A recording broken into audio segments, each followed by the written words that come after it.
Todos los países del mundo en estos momentos están reformando la educación pública. Existen dos razones para ello. La primera es económica. La gente está intentando resolver cómo podemos educar a nuestros niños para que ocupen su lugar en la economía del siglo XXI. ¿Cómo hacemos eso? Si ni siquiera podemos anticipar cómo será la economía al final de la próxima semana, como esta reciente crisis lo está demostrando. ¿Cómo hacemos eso? La segunda razón es cultural. Todos los países del mundo están intentando resolver cómo podemos educar a nuestros niños para que tengan sentido de identidad cultural, para poder legarles los genes culturales de nuestras comunidades y a la vez formar parte del proceso de globalización. ¿Cómo cuadramos ese círculo? El problema es que están intentando enfrentarse al futuro, a base de hacer lo mismo que en el pasado. Y en el proceso están alineando a millones de niños que no ven ninguna utilidad en asistir a la escuela. Cuando nosotros íbamos al colegio nos retenían allí con la historia de que si trabajábamos mucho y sacábamos buenas notas y luego estudiábamos un título universitario, tendríamos un trabajo. Nuestros hijos no se creen eso. Y hacen bien, por cierto. Es mejor tener una titulación que no tenerla, pero ya no es ninguna garantía. Y especialmente no lo es si el camino hacia ella marginaliza la mayoría de cosas que tú consideras importantes acerca de ti mismo. Hay gente que dice que hay que subir los estándares, que eso sería un avance. Ah, ¿sí? Sí, lo deberíamos hacer. ¿Y por qué ibas a querer rebajarlos? No me he encontrado con ningún argumento que me convenza para bajarlos. Pero subirlos, por supuesto que habría que subirlos. El problema es que el sistema educativo actual fue diseñado, concebido y estructurado para una era diferente. Fue concebido en la cultura intelectual de la Ilustración y en las circunstancias económicas de la Revolución Industrial. Antes de la mitad del siglo XIX no había sistemas educativos públicos. En realidad no. O sea, podrías estudiar con los jesuitas si tenías dinero, pero la educación pública, pagada con los impuestos, obligatoria para todo el mundo, gratuita y a la vuelta de la esquina, era una idea revolucionaria. Y mucha gente se opuso a ello. Decían, no es posible para muchos niños pobres que están en la calle beneficiarse de la educación pública. Son incapaces de leer y escribir. ¿Por qué perder tiempo con esto? Y también se asienta sobre una serie de suposiciones sobre la estructura social y la capacidad de las personas. Fue dirigido por el imperativo económico de aquel momento, pero a lo largo de todo ello se infiltró el modelo intelectual de la mente, el cual era esencialmente la idea que la Ilustración tenía sobre la inteligencia. La auténtica inteligencia consistía en cierta capacidad para el razonamiento deductivo y un conocimiento amplio de la cultura clásica. Se podría resumir en capacidad académica. Y esta idea está fuertemente enraizada en la reserva genética de la educación pública. El creer que hay dos tipos de personas, académicas y no académicas, y la consecuencia de eso es que mucha gente brillante se creen que no lo son porque han sido evaluados siguiendo este concepto de mente. Así que tenemos dos pilares gemelos, el económico y el intelectual. Y desde mi punto de vista, este modelo ha causado caos en la vida de mucha gente. Ha habido gente que se ha beneficiado maravillosamente de él, pero la mayoría de la gente no. En lugar de beneficiarse, sufren de esto. Una epidemia moderna, mal ubicada y también ficticia. Esta es la plaga del síndrome de déficit de atención e hiperactividad, TDAH. Este es un mapa de la incidencia del TDAH en Estados Unidos. El mapa de prescripciones médicas para el TDAH. No me malinterpreten. No quiero decir que el síndrome de déficit de atención no exista. Yo no tengo la formación necesaria para ello. Sé que la amplia mayoría de psicólogos y pediatras creen que sí, pero aún es un tema a debatir. Lo que sí me consta es que no se trata de una epidemia.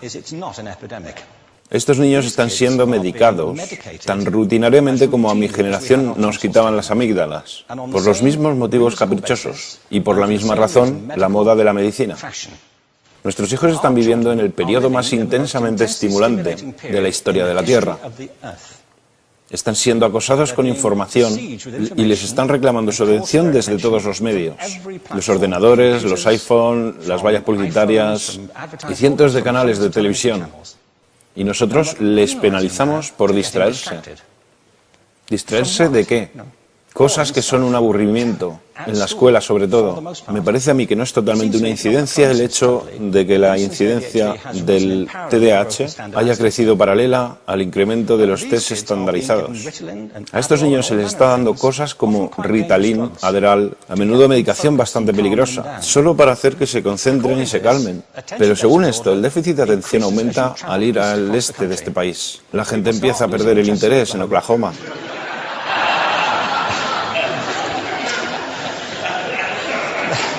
Ya casi no pueden pensar en Arkansas. Y para cuando llegan a Washington, lo han perdido completamente. Y hay distintas razones para ello. Es una epidemia ficticia. Si lo piensas, las artes, y no quiero decir que sea exclusivo de las artes, creo que también es cierto para las ciencias y para las matemáticas, pero permítanme hablar en particular de las artes, porque ellas son las víctimas de esta mentalidad en especial. Las artes tratan especialmente la idea de experiencia estética. Una experiencia estética es una en la que tus sentidos están funcionando a su máxima capacidad. Cuando te hallas presente en el momento actual, cuando vibras con la emoción de lo que estás experimentando, cuando estás plenamente vivo. Y la anestética es cuando cierras tus sentidos y te atontas ante lo que está sucediendo. Y muchos de estos medicamentos hacen eso. Estamos haciendo pasar a nuestros hijos por el sistema educativo a base de anestesiarlos. Y yo creo que deberíamos estar haciendo exactamente lo contrario.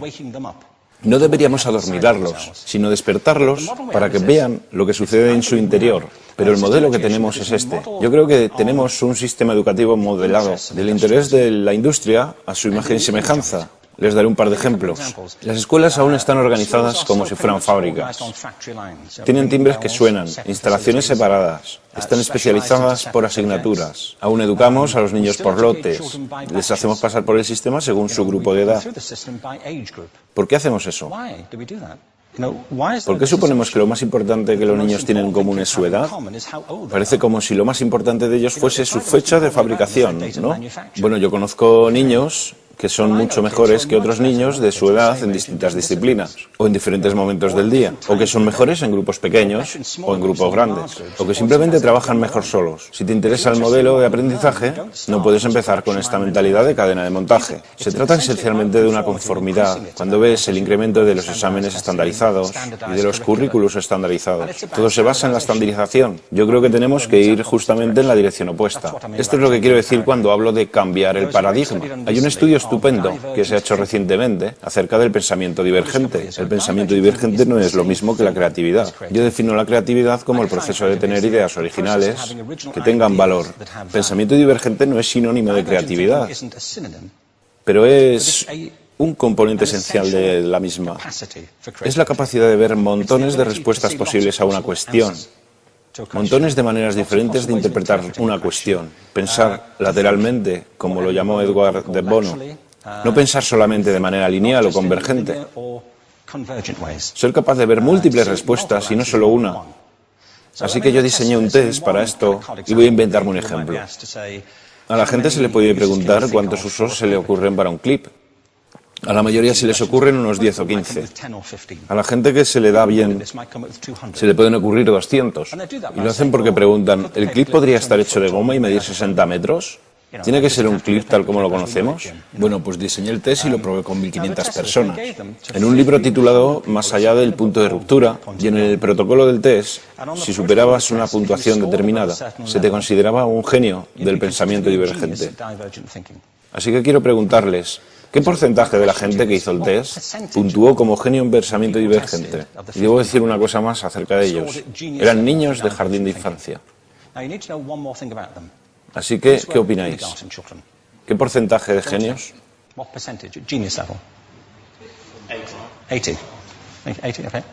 98%.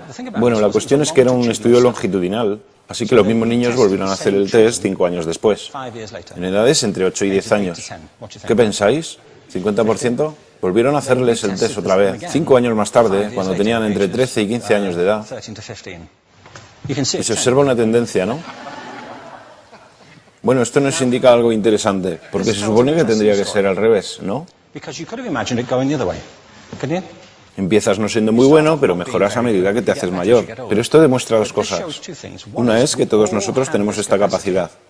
Y la otra es que esta capacidad se deteriora en general. Muchas cosas les han pasado a estos niños durante su crecimiento, pero yo estoy convencido que lo que más les ha influenciado es que a estas alturas ya han obtenido una educación académica. Se han pasado 10 años en la escuela, oyendo que solo hay una respuesta correcta. Esta es la parte de atrás del libro, pero no la mires. Y no copies, porque eso es engañar. Fuera de las escuelas, a eso se le llama colaboración. Esto no sucede porque los docentes así lo quieran. Es simplemente porque sucede así. Es porque se halla presente en la reserva genética de la educación.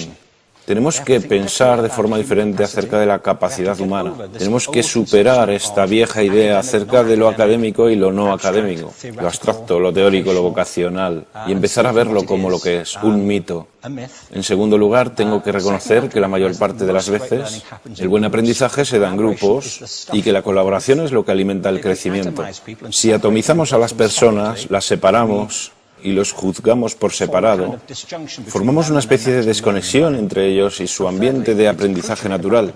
Y en tercer lugar, un asunto importante es la cultura de nuestras instituciones, los hábitos de estas instituciones y los hábitats que ocupan.